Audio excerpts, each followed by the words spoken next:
তোমরা ভাবতেই পারবে না যে এত সুস্বাদু একটা পিঠা এমনভাবে তৈরি করা যায়। শুধুমাত্র ১ কাপ চাল আর ১ কাপ ভাত দিয়ে আমি এই পিঠাটা তৈরি করব। একদম ফুলকো ফুলকো মালপোয়া।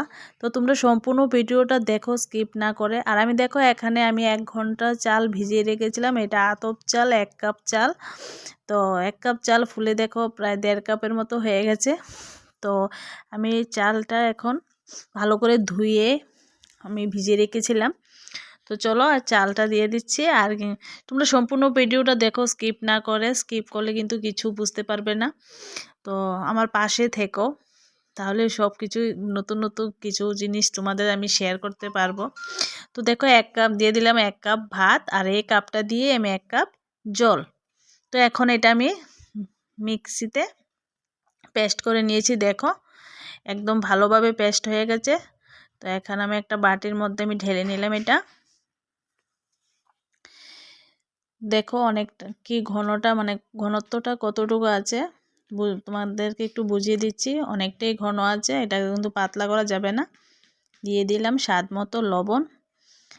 তো এটা কিন্তু আমি একদম চিনি ছাড়া কোনো মিষ্টি ইউজ করব না। যারা মনে করো মিষ্টি খেতে ভালোবাসো না তাদের জন্য একদম পারফেক্ট একটা পিঠার রেসিপি।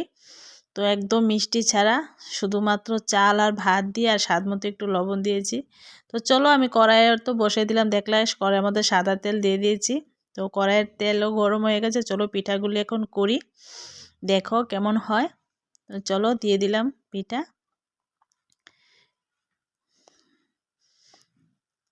আর আমার এই পিঠাগুলি কিন্তু একদম জালি জালি ফুলকো ফুলকো, জালি জালি হবে বলতে ছিদ্র ছিদ্র হবে সবগুলি পিঠার মধ্যে।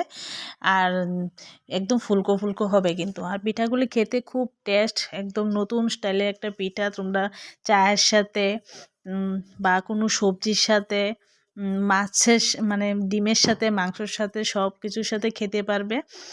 তো কেমন লাগলো অবশ্যই কমেন্টে জানাইও। একটা নতুন রেসিপি তোমাদের সাথে শেয়ার করলাম। একদম ফুলকো ফুলকো মালপোয়া, সেও সাদা কালারের, কোনো লাল কালার না, দেখতেই পাচ্ছ একদম ধবধবে সাদা। তো আজকে এই ভিডিওটা তোমাদের সাথে শেয়ার করে আমিও খুব খুশি, কারণ পিঠাগুলি খুবই সুস্বাদু। তোমরা একবার বাড়িতে বানিয়ে দেখো, বানিয়ে সবাইকে খাওয়াবে। তো যারা মিষ্টি খেতে ভালো না বাসো বা মিষ্টি খেতে যারা ভালোবাসো তাদের কাছে ওই পিঠাটা ভালো লাগবে, একদম চায়ের সাথে বা ঝাল ঝাল সবজির সাথে।